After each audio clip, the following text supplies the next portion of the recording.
तो दोस्तों कैसे हैं आप सब लोग। एक बार फिर से वेलकम है आपका मेरे YouTube channel study with Yogesh इसमें।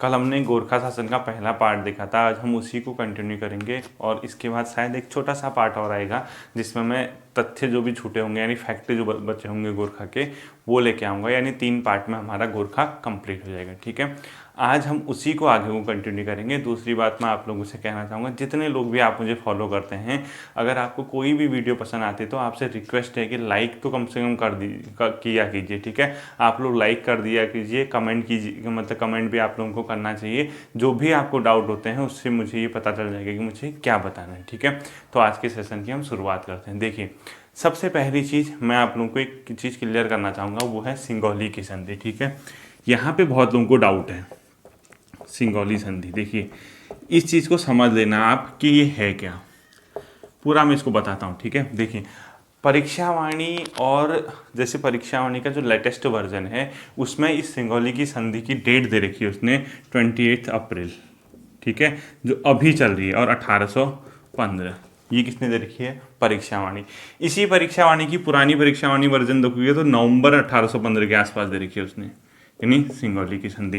एक्चुअली मुझे जहाँ तक लगता है कि ये इस टाइम पे है ही नहीं। ये चीज़ हुआ क्या था वो मैं आपको टोटल कहानी समझाता हूँ। ठीक है, आप ये सिर्फ ये परीक्षावाणी में आपको ये दिखने को मिलेगा ये चीज़, और एक्चुअली जो रियल फैक्ट है वो सिंगौली की संधि है 4 मार्च 1816। ठीक है, अब ये कैसे हुआ क्या हुआ बताता हूँ। देखो, ये जो 4 मार्च 1816 की कहानी है, ये टोटल कहानी कब की है? जो सिंगौली की, मतलब ये जो घटना हुई थी सिंगौली नामक जगह पे हुई थी। ठीक है, कहाँ हुई थी? सिंगौली। अब सिंगौली कहाँ पड़ता है? संभवतः बिहार में। ठीक है, अब देख लेना कहाँ पड़ता है। तो ये इस जगह की घटना थी, इस वजह से इसको सिंगौली की संधि कहते हैं। इस पे क्या हुआ था, नेपाल सरकार ने जो भी अंग्रेजों के साथ यानी गोरखा और अंग्रेजों के साथ जो डील होते आई थी पहले से, उस चीज़ को हामी भरी थी, यानी कन्फर्मेशन दिया था सिंगौली नामक जगह पे 4 मार्च 1816 को। इस वजह से इस चीज़ को क्या बोलते हैं? सिंगौली की संधि बोलते हैं। कब? 4 मार्च 1816। अब इससे पहले का जो घटनाक्रम था, अब बताइए, जब 4 मार्च 1816 को कन्फर्मेशन मिल रही है तो कौन कहेगा कि 28 अप्रैल 1815 को भी वो सिंगौली पे ही समझौता हुआ होगा, या नवंबर 1815 में सिंगौली पे ही समझौता हुआ होगा? तो मेन चीज़ है कि क्या इस दौरान जो समझौता हुआ था, यानी जो पहली वाली डेट मैं लिख रहा हूँ, क्या वो सिंगौली पे हुई थी या नहीं हुई थी? ये काम है परीक्षावाणी के, उसने ये काम दे रखा, मतलब ये चीज़ें दे रखी है कि सिंगौली पे, यानी ये वो फिर कह रहा है कि नीचे इतने मतलब इस डेट पे हामी भरी थी या कन्फर्मेशन हुआ था। तो कन्फर्मेशन हुआ था वो सिंगौली नामक जगह पे साइन हुए, तो सिंगौली की संधि तो ये है ना। तो इससे पहले वो कहाँ हुए थे? अब कोई कह रहा है यही सिंगौली में हुआ था, ये क्या हुआ था, इसका आप लोग देखना। इसीलिए एग्जाम में आपसे क्या पूछता है वो कि सिंगौली की संधि किनके मध्य हुई थी, या डायरेक्ट ईयर पूछेगा वो। ठीक है, तो अगर आपसे ईयर पूछता है तो 1816 की ओर जाना आप, जो सिंगौली की संधि हुई थी जिसमें कन्फर्मेशन भरी थी। ठीक है, और जो समझौते हुए थे पहले, इनको माना नहीं था नेपाल सरकार ने। इसी बीच जब अंग्रेजों ने इन पर दबाव बनाया उसके बाद वो हामी भरी गई थी। वो जो दौरान था वो ये वाला समय था। कब? 4 मार्च 1816 को। ठीक है, अब देखो मैं थोड़ा आपको बताता हूँ क्या हुआ था।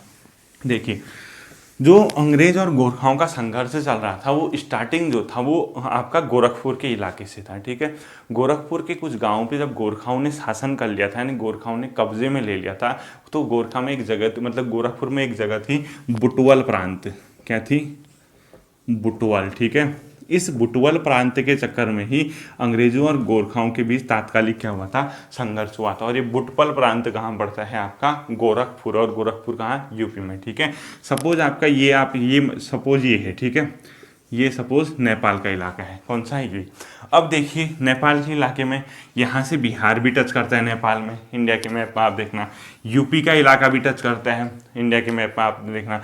उत्तराखंड का इलाका भी यहाँ टच करता है, यानी कहीं ना कहीं बिहार भी है, उत्तर प्रदेश भी है, उत्तराखंड भी है, और हिमाचल वगैरह के इलाके यहाँ से आप देखेंगे उत्तराखंड के बगल में, भले इसको टच करें ना करें। इस प्रकार से नेपाल का इलाका है। ठीक है, अब देखो, जो बुटवल प्रांत था एक गोरखपुर में था। इस जगह को जब गोरखपुर में गोरखाओं ने मतलब कब्जा में किया तो अंग्रेज ये चाहते थे कि इस दौरान इस पे मतलब गोरखा जो है यहाँ कब्जा ना करें। तो उनके बीच लगातार संघर्ष होते रहे इस बुटवल प्रांत को लेकर, जो कि गोरखपुर के पास पड़ता था। कभी गोरखाओं ने कब्जा किया, फिर अंग्रेजों ने उस पर फिर अटैक किया, अंग्रेजों ने कब्जा किया, फिर गोरखाओं ने किया, फिर अंग्रेजों ने किया, इस प्रकार से चलता आया था। तो फाइनली जब बुटवल प्रांत पे गोरखाओं का कब्जा हुआ तो अंग्रेजों ने क्या रणनीति बनाई कि हम 1815 के आसपास यानी 1814, ठीक है, नवंबर 1814 अक्टूबर नवंबर के हम गोरखाओं पे क्या करेंगे, अलग अलग जगह से घेरा डालेंगे। किस पे? गोरखाओं पे। सपोज ये नेपाल का इलाका है तो नेपाल को घेरने का उन्होंने क्या बनाया, टारगेट बनाया। किसने बनाया? अंग्रेजों ने। और उन्होंने जैसे बिहार का इलाका था, गोरखपुर का इलाका था, इस दून के इलाके में यानी जो आपका उत्तराखंड का इलाका है जो दून की ओर आता है वहाँ से था, हर जगह से इनको घेरने के लिए क्या बनाई, रणनीति बनाई। तो देखो बिहार के इलाके में कौन था? मेजर मार्ले नाम का व्यक्ति था। कौन? ये हमें ध्यान नहीं देखना, ठीक है, आप मत देखना इसको। मेजर मार्ले, इस बिहार के इलाके से इसके नेतृत्व पे घेरा डाला गया।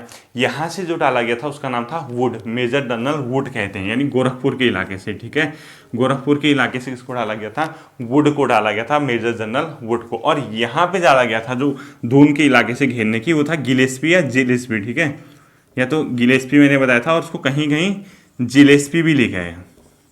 क्या लिखा है? जिलेस्पी, ठीक है, आपको ये देखने हैं।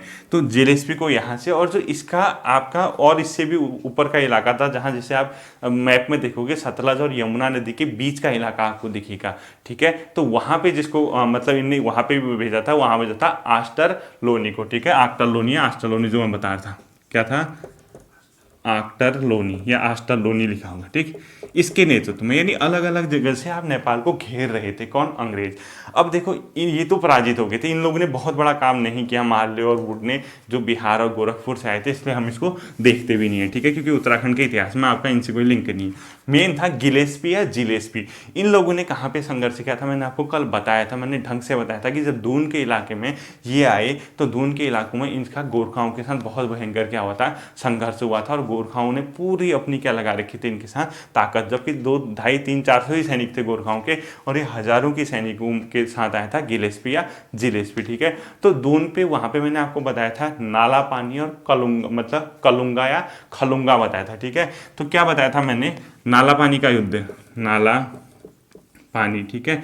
इस नाला पानी या दूसरा मैंने बताया था कलुंगा या खलुंगा, अंग्रेज लोग उसको कलुंगा कहते हैं और वो जगह खलुंगा भी कहलाती है गोरखाओं में। क्या? कलुंगा लिख लेना, ठीक है, मैं पूरा समझा रहा हूँ आपको क्या हुआ था। देखो कलुंगा और खलुंगा या जो भी कहते हैं, ठीक है। इस कलुंगा और खलुंगा का मतलब था एक प्रकार की छावनी बना रखी थी किसने? गोरखों ने। तो इस कलुंगा और खलुंगा के छावनी से इस नाला पानी वाली जो जगह में है देहरादून में, बहुत लंबे समय तक, 1 आध महीने तक संघर्ष चलता है। अंग्रेज अधिकारियों को मारा जाता है, गोरखा अपनी वीरता का प्रदर्शन करते हैं। इसी दौरान गिलेस्पी या जिलेस्पी भी क्या होता है? मारा जाता है। और जो कलुंगा और खलुंगा का अगर आपसे पूछता है संघर्ष किनके बीच हुआ था कलुंगा खलुंगा, आप क्या कहेंगे? अंग्रेजों के बीच और गोरखाओं के बीच। और एक घटना कब की है? लगभग नवंबर 1815 के आसपास की, नवंबर 1814 के आसपास की, ठीक है, नवंबर 1814 की। तो इस दौरान क्या कर लेते हैं, जब अंग्रेज लास्ट में इस कलुंगा या खलुंगा को क्या कर देते हैं? विस्फोट से उड़ा देते हैं, इनकी छावनी को उड़ा देते हैं, तो अंग्रेजों का दून पे क्या हो जाता है? कब्जा हो जाता है। कब होता है वो? नवंबर 1814, ठीक है।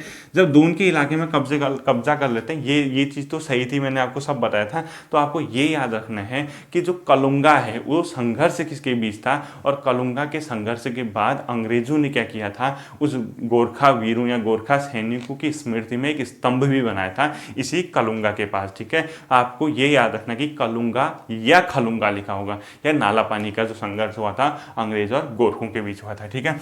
ये घटना तो चली रही थी, गिलेस्पी मारा गया था, और यहाँ कौन था? आक्टर लोनी था, जो सतलज और यमुना के इलाके में था। वो अमर सिंह थापा और जो मैंने कल आपको बताया था हस्तिदल चौधरी, इन लोगों के साथ क्या कर रहा था? संघर्ष इनका चलता रह रहा था, ठीक है। अब देखिए ये सब जब घटनाक्रम हुआ था तो गार्डनर के साथ ये लोग क्या कर देते हैं, जैसे गार्डनर हो गया, और मतलब अंग्रेजों की ओर से गार्डनर था और वहाँ से कुछ और लोग भी आए थे, समझौता करते हैं। जब अंग्रेज मतलब अल्मोड़ा वगैरह के इलाके में चढ़ाई कर देते हैं, लगभग 25 अप्रैल 1815 के आसपास की घटना है।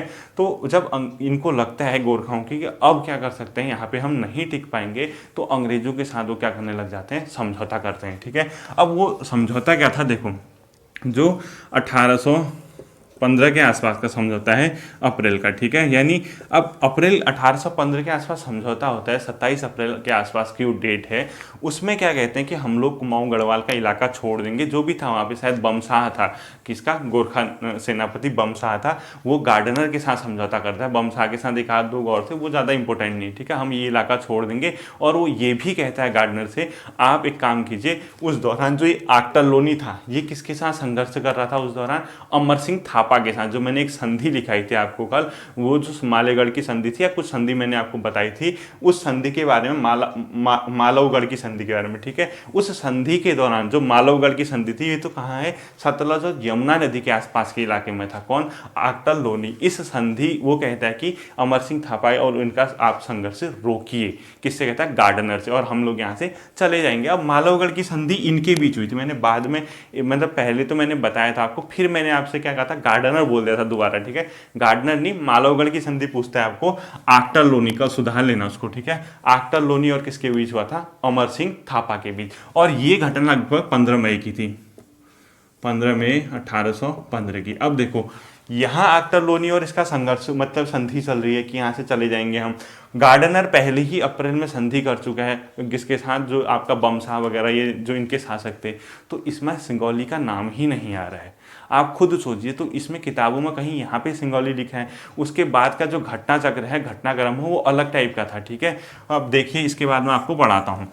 अब हुआ क्या था, ये सब तो हो गया, ठीक है। अब आगे क्या हुआ था वो देखिए, ये सब चीज़ें। अब होता क्या है, देखिए, जब ये इनकी बीच डील हो जाती है, यानी आक्टर लोनी और अमर सिंह थापा के बीच 15 मई 1815 को, और गार्डनर जो है बमशाह और इसके साथियों के साथ डील कर देते हैं। तो जब ये यहाँ से जाने लगते हैं, कौन, गोरखा छोड़ के जाने लगते हैं, तो जब वो वहाँ नेपाल पहुँचते हैं, तो वहाँ पर भी गुटबंदी होती है। कुछ लोग कहते हैं कि हम इस संधि को मानेंगे ही नहीं, कुछ और बात होती है, तो इस संधि मानने से मना कर देते हैं, ये एग्रीमेंट, ठीक है। जब ये एग्रीमेंट को मानने से मना करते हैं, तो उसी दौरान नेपाल में जो रण बहादुर शाह था, पहला मैंने आपको बताया था, जिसके टाइम इन लोगों ने कुमाऊं पे अटैक किया था, याद होगा आपको, उस रण बहादुर शाह का एक गुरु था, उसका नाम था गजराज मिश्र। कौन था, गजराज मिश्र, ठीक है। ये गजराज मिश्र क्या करता है, नेपाल दरबार में आता है, ठीक है। गजराज मिश्र नेपाल दरबार में आने के बाद ये क्या करता है, जो रण बहादुर शाह का गुरु था, नेपाल दरबार में आके ये मान जाता है कि हम लोग क्या करेंगे, अंग्रेजों के साथ संधि करेंगे। और ये गजराज मिश्र करता है एक अंग्रेज अधिकारी, उसका नाम था कर्नल ब्रेड शाह, ठीक है। क्या नाम था, कर्नल ब्रेड शाह। देखो, तभी ये डाउट क्लियर होंगे आपके, ठीक है। देखो, इस कर्नल ब्रेड शाह के साथ क्या करता है, गजराज मिश्र समझौता कर लेता है कि हम जो आपने पहले हमने डील कर रखी है, वो हम क्या कर लेंगे, एक्सेप्ट कर लेंगे। और ये घटना थी 2 दिसंबर 1815 की, ठीक है।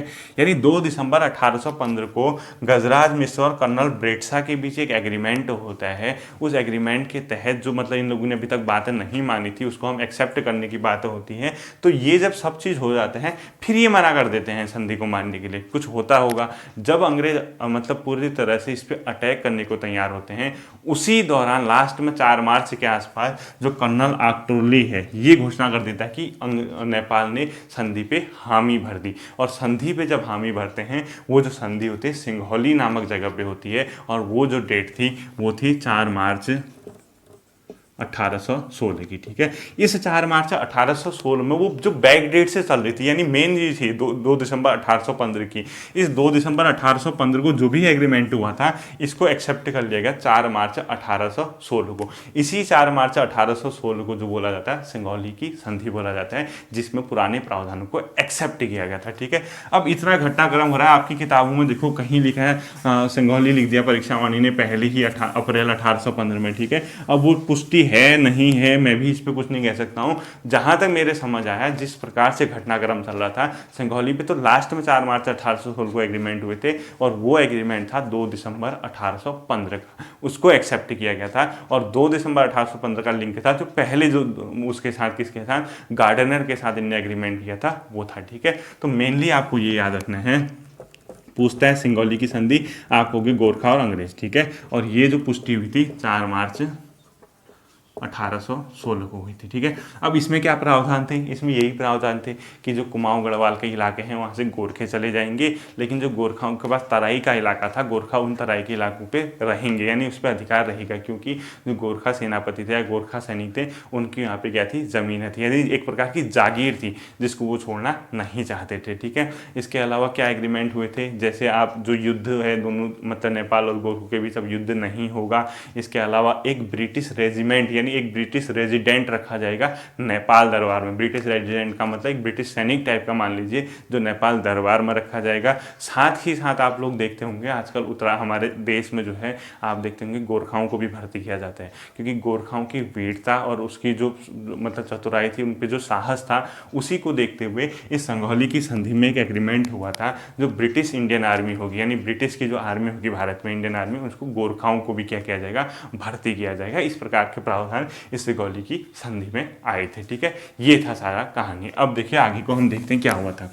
अब ये तो इनके बारे में था। अब इनका मेन चीज़ जो आता है, शायद आपका क्वेश्चन पूछा जाएगा इनकी न्याय प्रणाली से। ठीक है, अगला हेडिंग डालिए, न्याय प्रणाली। ठीक है, यानी किसकी न्याय प्रणाली की बातें चल रही है? गोरखाओं की न्याय प्रणाली कैसे थी? देखिए, गोरखा का जो शासन था वो था एक सैनिक शासन। कैसा था? सैनिक, यानी सैनिक शासन होगा तो न्याय भी कैसा होगा? सैनिक न्याय या सैन्य न्याय। ठीक है, यानी सैनिक यहाँ पे क्या करते थे? न्याय का कार्य भी करते थे। और ये कोई न्याय जो था इनका सुव्यवस्थित नहीं था, मतलब एक फिक्स तरीके से, ऐसा नहीं कि कोर्ट होंगे, अदालत होंगे आज की तरह, ऐसा नहीं था। ठीक है, यानी ये न्याय प्रणाली कोई सुव्यवस्थित नहीं थी। गोरखाओं का जो शासन प्रशासन था वो सैन्य था, इसीलिए जो न्याय प्रणाली थी उनकी किस प्रकार की थी? सैन्य। ठीक है, अब इनके प्रांत जैसे होते थे, जैसे चंद वगैरह में भी होते थे, इनके प्रांतों में अलग अलग लोग बैठते थे ऊपर से नीचे के क्रम में। जैसे आपको सुब्बा दिखेगा, नायब सुब्बा दिखेगा, इसी के अलावा सेना में अलग अलग टाइप के कमांडर दिखेंगे और फौजी सरदार दिखेंगे। क्या क्या?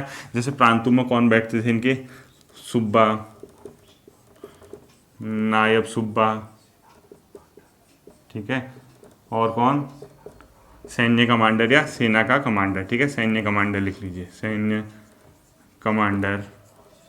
ठीक है, और इसके अलावा फौजी सरदार वगैरह। ठीक है, ये लोग क्या करते थे? प्रांतों में अलग अलग जगह शासन मतलब होते थे। ठीक है, ये एक प्रकार का क्रम था, सबसे ऊपर ये, फिर ये, फिर ये लोग क्या करते थे? न्याय का कार्य करते थे। क्योंकि तो आपने पढ़ा है जब कोई शासन प्रशासन सैन्य होता है तो उसको इतना फुर्सत नहीं होती है कि वो न्याय का काम भी देख सके। तो ये क्या करते थे? अपने नीचे किसी अधीनस्थ अधिकारी को क्या कहते थे? आप न्याय का काम करो। उस अधीनस्थ अधिकारी को विचार या विचारी बोला जाता था। ये पूछ सकता है आपसे क्वेश्चन। ठीक है, विचारी या विचार, विचारी या विचार। अगर आपसे पूछता है गोरखा न्याय प्रणाली में विचारी कौन था, आप क्या कहोगे? एक प्रकार का न्यायाधीश या एक प्रकार का अधीनस्थ अधिकारी जो न्याय का कार्य करता था। फिर सुनिए, गोरखा प्रशासन विचारी या विचार कौन होता था? एक प्रकार का न्यायाधीश या एक प्रकार का न्यायिक कार्य करने वाला अधिकारी होता था। ठीक है, अब देखिए जब सब ये था, इनकी मैंने बताया कि न्याय की जो प्रणाली थी वो क्या थी? अपने आप में कोई तार्किक नहीं थी, बहुत ज़्यादा अवैज्ञानिक तरीके से क्या करते थे? अपना न्याय का कार्य करते थे। मुझे व्यक्तिगत तौर पे लगता है आपकी किस्मत सपड़ गई तो इस बार का क्वेश्चन ये रहेगा जो मैं बोलूँगा। ये लोग न्याय के लिए एक प्रकार की प्रथा चलाते थे जिसको बोलते थे हरिवंश की पोथी। क्या बोलते थे? हरिवंश की पोथी। ठीक है, की पोथी। इसमें क्या है, जैसे आप लोग देखते होंगे गीता वगैरह की कसम मूवी में दिखाते होंगे, मैं गीता की शपथ लेता हूँ कि जो बोलूँगा सच बोलूँगा। जब कोई साक्ष्य वगैरह नहीं होता था, स्पष्ट नहीं होता था, ये महाभारत के एक हिस्से को जिसको हरिवंश बोला गया उसके क्या करते थे? कसम दिलवाते थे हिंदूवादियों से, यानी कोई हिंदू जो गवाह लाए होंगे वो सही बोले, इसलिए महाभारत के एक हिस्से की कसम दिलाई जाती थी जिसको बोला जाता था हरिवंश की पोथी। अब आपसे क्वेश्चन क्या पूछेगा? किसकी न्याय प्रणाली में हरिवंश की पोथी प्रचलित थी? किसकी न्याय प्रणाली में हरिवंश की शपथ दिलाई जाती थी? किसकी न्याय प्रणाली में महाभारत के एक खंड के रूप में हरिवंश की शपथ दिलाई जाती थी? तो वो किसका न्याय प्रणाली थी? गोरखाओं की न्याय प्रणाली। देखो क्वेश्चन में बोलते रह रहा हूँ, आप समझ जाना। ये हरिवंश की पोथी का संबंध था एक प्रकार की, मतलब क्या थे? गवाहों से सब दिलाई जाती थी, गवाहों से कसम दिलवाई जाती थी, ठीक है, इसकी कसम, ठीक, यानी न्याय प्रणाली से संबंधित है हरिवंश की पोथी।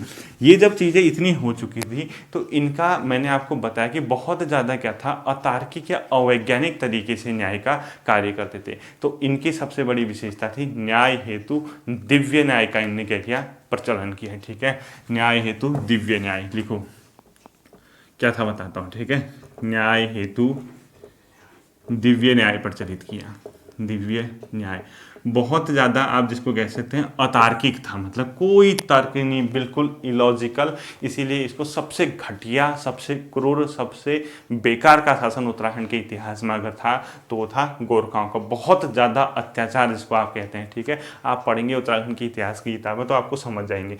न्याय हेतु दिव्य न्याय की इनने प्रणाली अपनाई। इसमें क्या क्या होता था, एक दिव्य था गोलादीप, गोलादीप, ठीक है। इसमें क्या होता था, ये क्या करते थे, जैसे दो व्यक्ति हैं, अब ये कब होगा दिव्य प्रणाली, जब कहीं पे आपको स्पष्ट रूप से सबूत नहीं है, ठीक है, जब कोई झूठ बोल रहा हो या क्या कर रहा हो, वहाँ पे इस टाइप का दिव्य न्याय चलता था। इसमें क्या करते थे, गोलादीप में दो लोहे की छड़ है, जैसे दो व्यक्ति हैं, दो वादी, उनको आप कहेंगे गर्म लोहे की छड़ दे देंगे। अब गर्म लोहे की छड़ से पकड़ के कहीं दूर तक चलना होगा, जिसकी उस गर्म लोहे की छड़ से हाथ जल जाएगा वो अपराधी होगा, जिसका नहीं जलेगा वो अपराधी नहीं होगा। आप बताइए कितना बड़ा मतलब ये अवैज्ञानिक तर्क है। किसी के भी हाथ में अगर आप, जो सजीव है या निर्जीव के भी सारा लोहे से जल जाएगा हाथ, किसी के भी हाथ में अगर आप गर्म लोहे की छड़ दोगे तो वो क्या उस लोहे से जलेगा नहीं। तो खुद सोचो ये गोलादीप की प्रणाली कितनी ज़्यादा अतार्किक थी, ठीक है। एक दीप प्रणाली ये थी, लोहे की छड़ पकड़ाते थे। दूसरा क्या करते थे, कड़ाई दीप, कड़ाई दीप। इसमें क्या करते थे, आपको गरम मतलब एक कढ़ाई होगी जिसमें तेल होगा, उसमें हाथ डालना होगा। अब बताइए उस गरम तेल से किसका हाथ नहीं जलेगा, जिसका हाथ जल गया वो अपराधी, जिसका नहीं जला तो वो अपराधी नहीं होता था। तो ये कड़ाई दीप की प्रथा भी इनके चढ़ाई थी, यानी दिव्य न्याय के अंदर इनका था, ठीक है। अगला क्या हो जाता था, एक को बोलते थे तराजू दीप, ठीक है। क्या बोलते थे, तराजू दीप। ये क्या होता था, जैसे क्या करते थे गोरखा, अगर दो लोग हैं, कोई अपराधी है, अब उनमें स्पष्ट करना है कि कौन अपराधी है कौन नहीं है। जब इस पर शक होता था, कुछ पत्थरों से उसका तराजू में रखते थे और उस दूसरी ओर आदमी को रखा जाता था। ये क्या करते थे, जब उसका वेट तोलते थे उस पत्थरों से उस इंसान का, तो उन पत्थरों को उठा के छुपा देते थे। छुपाने के बाद अगले दिन फिर से उन्हीं पत्थरों से इस इंसान का वेट तोला जाता था। यदि वेट कम है तो वो अपराधी है, वेट बढ़ गया तो अपराधी नहीं है। अब बताइए क्या रूल है, ठीक है। अब कोई भी इंसान है डर के मारे तो उसका वेट घटेगा ही घटेगा, ठीक है। तो तराजू दीप की प्रथा भी न्याय के लिए किसकी थी, आपका गोरखाओं की दिव्य न्याय का एक हिस्सा था, ठीक। इसके अलावा ये बहुत प्रकार के अन्य तरीके भी अपनाते थे, ठीक है। जैसे एक करते थे तीर का दीप, यानी ये तीर छोड़ता था कोई, तीर छोड़ने के बाद जितनी दूर तीर जाएगा और उस दौरान क्या होगा, जो जिसके बारे में अपराध सिद्ध करना होगा उसको पानी के अंदर मुंह डालना होगा, कुछ करना होगा, तो वो तीर जहाँ तक छोड़ा होगा वहाँ से तीर लेके आएगा और फिर अपनी जगह खड़ा होगा। तब तक अगर वो पानी के अंदर मुंह डाल के बचा रहा तो न्याय अपराधी नहीं है, अन्यथा वो अपराधी है। इसके अलावा काली हल्दी भी खिलाते थे, काली हल्दी खा के मर गया तो अपराधी था, नहीं मरा तो अपराधी नहीं था। और एक और प्रथा थी जो आजकल भी चल रही है, वो थी घात प्रथा, ठीक है, थी घात प्रथा, ठीक है। इसको घात प्रथा भी कह सकते हो या घात का दीप भी कह सकते हो। क्या कह सकते हो, घात का दीप। ये आजकल भी चलती है। इसमें आप लोगों ने देखा होगा, जैसे हमारे कुमाऊं वगैरह के इलाके में क्या होता है, जो न्याय के देवता होते हैं, जैसे गोलू है, कोटगाड़ी है, इन जगहों में अगर किसी चीज़ को लेकर विवाद होगा, माना किसी कोई वस्तु को लेकर विवाद है, तो ये लोग क्या कर देते थे, उस वस्तु को उस मंदिर में रख देते, यानी उसके थान में रख देते थे, ठीक है। वहाँ पर रखने के बाद अगर वो वस्तु जो उठाने की हिम्मत करेगा वही इंसान उसको उठा था जिसको ये लगता था कि मैंने अपराध नहीं किया है, ठीक है। क्योंकि अगर अपराध, ये माना जाता था कि अगर उसने उठा दिया और उसने अपराध किया है तो कुछ समय में उसके परिवार में जन धन की हानि हो सकती है। तो आपने अभी भी देखा होगा इस प्रकार की घात वाला सिस्टम बहुत से कुमाऊं के इलाकों में आपको देखने को मिलता है। अन्य चीज़ों में क्या होता है, बहुत से मंदिर वगैरह होते थे न्याय के लिए, बहुत से मंदिरों में ये क्या करते थे, मंदिर वगैरह के इलाकों में कसम खिलाने की प्रथा थी, या जो न्याय के देवता थे वहाँ चिट्ठी रख देते थे, दो टुकड़े कर देते थे, जो एक पत्थर हाँ आएगा एक ना आएगा, इस प्रकार की अनेक प्रथाएं थी। तो इनका न्याय जो था अपने आप में दिव्य न्याय की प्रथा बहुत ज़्यादा क्या थी, अतार्किक और अवैज्ञानिक थी, ठीक है। ये तो इतना था। इसके अलावा देखिए इन लोगों ने क्या क्या किया था, जैसे महिलाएं जो थी उनके छत पे जाने पे प्रतिबंध लगा दिया था, वो गोरखाओं के काम थे, ठीक है। अगर आपसे कभी पूछते हैं किस शासन व्यवस्था के तहत महिलाओं का छत में निकलना भी प्रतिबंधित था, वो गोरखाओं के। अब क्यों किया, क्योंकि इन पे क्या लगते थे, आरोप लगते थे, किसके, छेड़खाल के, बलात्कार के, इस प्रकार के गोरखाओं पे आरोप लगाया गया था। तो उस कलंक से बचने के लिए इनने क्या कर दिया, महिलाओं को छत में आना ही प्रतिबंधित कर दिया। दूसरा, देशद्रोह अगर कोई करता था उसको मृत्युदंड भी दिया जाता था गोरखा शासन में, ठीक है। ब्राह्मणों को लिए क्या किया था इन्हें, जैसे ब्राह्मणों द्वारा किसी की अगर हत्या कर दी जाती थी, अगर ब्राह्मण किसी की हत्या कर देता था उसको क्या कर देते थे, देश से निकाला कर देते थे। कौन लोग, गोरखा लोग, ठीक है। दूसरा, कुछ और चीज़ें थी, जैसे जो अपराधी था, अपराधी को सूली पे चढ़ाने की प्रथा है, या अपराधी के अंग भंग करने की प्रथा है, ये भी किसके टाइम पे चल रही थी, गोरखाओं के समय पे। जैसे चंद लोग तो सूली पे नहीं चढ़ाते थे, पेड़ पे लगा के गला काट देते थे, इन लोगों ने सूली पे चढ़ाना शुरू किया, अंग भंग भी इनने क्या करना शुरू कर दिया, गोरखाओं ने, अपराधियों का, ठीक है। और दूसरा, इनके टाइम पे एक बहुत मतलब प्रचलित प्रथा है जो बहुत कलंकित जो कहते हैं, इसमें क्या करते थे, अगर कोई पुरुष अपनी पत्नी को किसी दूसरे पुरुष के साथ संबंध बनाते हुए पकड़ता है या देखता है, तो वो उस पुरुष को ये अधिकार था कि वो अपनी पत्नी और उस दूसरे पुरुष की हत्या कर सकता था, और उस हत्या का उसको कोई भी क्या होगा, दंड नहीं दिया जाएगा। यानी ये हो सकता है कि मतलब अब देखो उनकी हत्या तो कर दी, क्या प्रमाण है कि हो सकता है उसने दुर्भावना से ऐसा काम कर दिया हो, तो इसके लिए कोई मतलब लॉजिक नहीं था, वो दोनों की हत्या कर सकता था और इसको क्या कर सकते थे, दंड नहीं दिया जाता था। इस कलंकित प्रथा को बाद में ब्रिटिश ने 1817 में क्या कर दिया, बैन कर दिया, ठीक है। अब इतना नहीं पूछेगा आपसे, मैं एक नॉर्मल चीज़ें आपको बता रहा हूँ, ठीक है। ये तो इनकी न्याय प्रणाली थी और दंड देने का तरीका था। अब देखिए एक और चीज़ जो मुझे लगता है, क्या पता आपकी किस्मत से पड़ जाए, इस बार पूछ दे क्वेश्चन, ठीक है। इनके इसमें दो टर्मिनोलॉजी आती है, वो आती है जगरिया, एक आता है ढाकरिया, ठीक है। क्या लिखूं, जागरिया और ढाकरिया, ठीक है। ये कौन थे, ये होते थे सैनिक, यानी स्थायी सैनिक। कौन थे ये, स्थायी सैनिक, यानी इनके जो दरबार में या इनके जो सैन्य व्यवस्था में जो स्थायी सेना थी या स्थायी सैनिक थे, वो कौन, क्या कहलाते थे, जागरिया और ढाकरिया। अगर आपसे पूछता है गोरखाओं के समय जागरिया और ढाकरिया क्या था, आप क्या कहोगे, उनके सैन्य व्यवस्था से था या उनके सैनिक थे, ठीक है। अब ये जागरिया और ढाकरिया किस प्रकार के सैनिक होते थे, ये क्या होते थे, नए सैनिक होते थे। क्या होते थे, नए सैनिक, यानी जो न्यू सेलेक्टेड होते थे, ठीक है, नए सैनिक। और ये क्या होते थे, दूसरे वाले एक प्रकार के रिटायर्ड सैनिक, यानी अगर 2 साल इनने जॉब कर दी है तो उसको रिटायर कर देते थे, बाद में फिर अगर कोई इमरजेंसी होगी जहाँ पे सैनिकों की आवश्यकता होगी तो वहाँ पे इन ढाकरियाओं को बुलाया जाता था, यानी एक प्रकार के रिटायर्ड सैनिक थे, ठीक है, रिटायर्ड सैनिक। जागरिया और ढाकरिया आपसे पूछता है तो आप क्या कहोगे, ब्रिटिश सैन्य व्यवस्था से, न सॉरी, गोरखा के सैन्य व्यवस्था से संबंधित है, ठीक है, गोरखाओं के, यानी गोरखा सैनिक। अब देखो लास्ट इनका क्या आता है, इनकी आय का सोर्स आता है, ठीक है, इनकम कहाँ से होती थी, क्या, आय। अब देखो हर इंडियन हिस्ट्री हो, कहीं की भी हिस्ट्री हो, अब एशिया के इलाके में है तो आय का मुख्य स्रोत भू राजस्व ही होगा, ठीक है। इनकी भी आय का स्रोत क्या था, भू राजस्व, यानी जमीन से जो राजस्व मिलता था। अब मैंने आपको क्या बताया कि जो ये गोरखाओं का सैनिक मतलब शासन था, वो एक सैन्य शासन था, सैनिक अधिकारी थे। तो अब बताओ सैन्य शासन किस में उलझा रहेगा, युद्ध वगैरह में। अब उनको इतनी फुर्सत कहाँ कि भू राजस्व का निर्धारण करें, भू राजस्व को अपने तरीके से सुधार करें, कोई ऐसे तो परमानेंटली थे नहीं, एक प्रकार के सैनिक ही थे। तो उन लोगों ने क्या किया, जो पुरानी व्यवस्था चंद वगैरह के समय थी उसी तरीके को इनने कुछ मॉडिफाई करके यहाँ पे लागू किया।